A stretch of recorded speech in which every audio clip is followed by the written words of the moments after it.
How much damage do you have? Crop damage, materials? Well, that's pretty hard to tell this morning. I see a good deal of corn is broken off right at the ground level, so that is going to be lost because that'll never come back.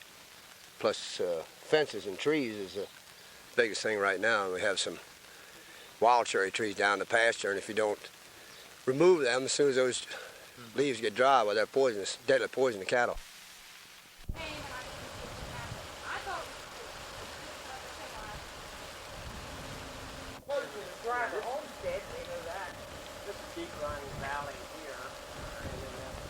How much damage do you think has been done? Any total you can put on it? Or? I can't estimate. The corner of the house is gone. 2 trees have been felled. One ripped a huge hole out of the ground doing it. Another one's going to have to go because it's leaning. Is this one of the worst storms you've ever seen here? This is the worst. This house is stable, and we've had a lot of wind, and we've never had any kind of damage at all until now.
When the Flower Mart was disrupted 2 years in a row in the late 60s, the Women's Civic League moved it to Center Plaza.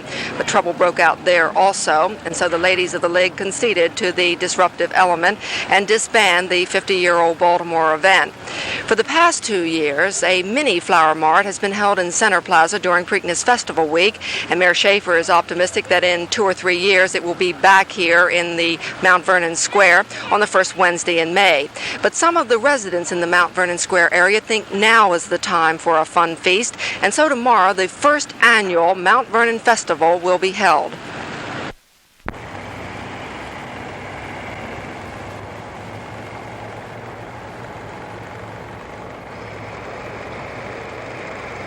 Well, a year and a half ago, when we got this thing established as a park here, we were very anxious to get a permanent active recreational area. We were able to establish this as a park, and we just thought that it would be a very appropriate place to show that, you know, we need a facility like this in the neighborhood. We have about 6,000 residents here in the neighborhood. I think a lot of people regard Mount Vernon as a place you come to, say, to go to the doctors or do business with your lawyer or something like that, and they forget that it's a residential neighborhood, you know, with 6,000 residents. And this is to show that it's a live, viable neighborhood.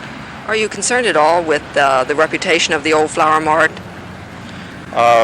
A little bit, but I think that we've had, you know, 5 successful city fairs since the Flower Mart, and every neighborhood's got into the festival business, and I don't think we're going to have any trouble with, you know, the Flower Mart reputation. The first annual Mount Vernon Festival will get underway tomorrow morning at 11 o'clock and continue through 6 p.m. This is Susan White reporting for Newswatch 2.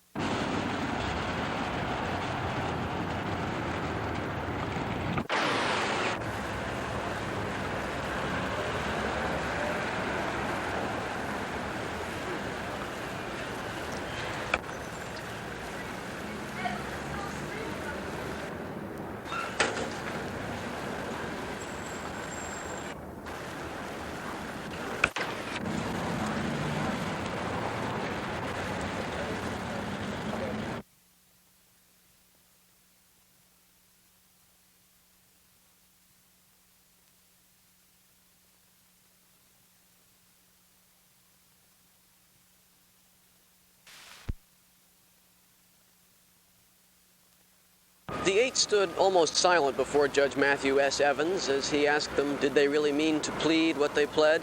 Had they really done what they were accused of doing? Yes, sir, they said, they had. The judge asked, did they feel any coercion in making their plea? Had they been promised anything by the district attorney? No, sir, they did not. The district attorney read a list of charges, an accounting of events that became almost monotonous, recounting how the girl charged had first come around the firehouses asking to play football. From there, things got worse. All the men pled guilty, agreed to be sentenced 6 weeks from now. There'll be a pre-sentencing report before then. From Annapolis, I'm Andrew Barth, Newswatch 2.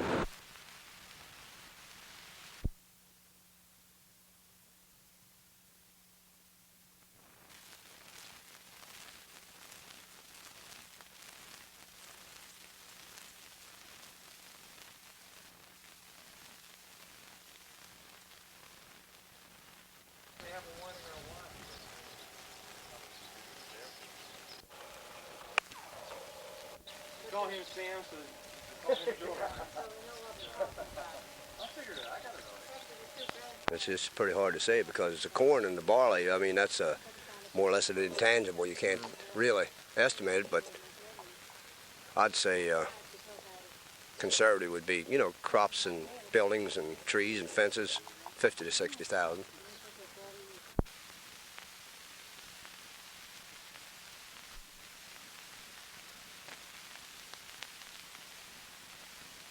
Federal government could assist farmers to help to replace fences, to clear debris, and as far as crop damage is concerned, there's a feed grain program that is ongoing where crop damages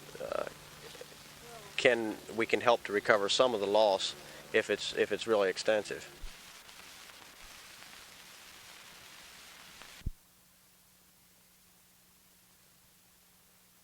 The pressman's vote obviously delays a settlement, but it doesn't necessarily mean a strike. No deadline has been set for reaching a new contract agreement, and new negotiating sessions have been set for June 26th. So it's quite possible that talks and work could continue indefinitely. The pressmen have already been working without a contract for about 6 months.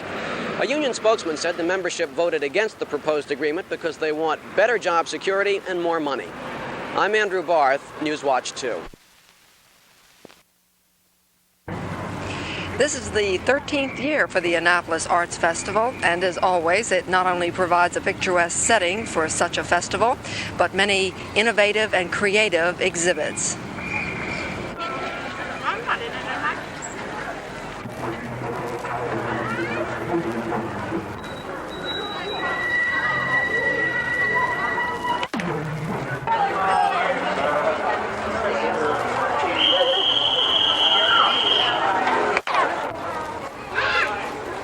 David, you're going to sit. We're going to sit.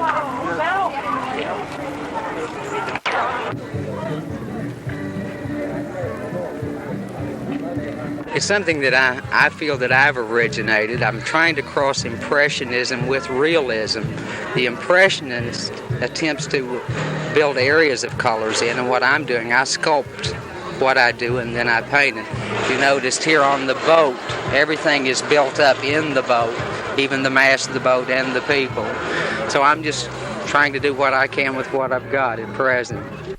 This year's Annapolis Arts Festival even includes an exhibit on bonsai. There will be demonstrations tonight and tomorrow put on by the Annapolis Bonsai Club.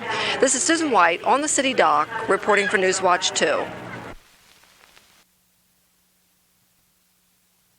Mr. Hartley, we've had 2 serious incidents happen, reservoirs, in the past week.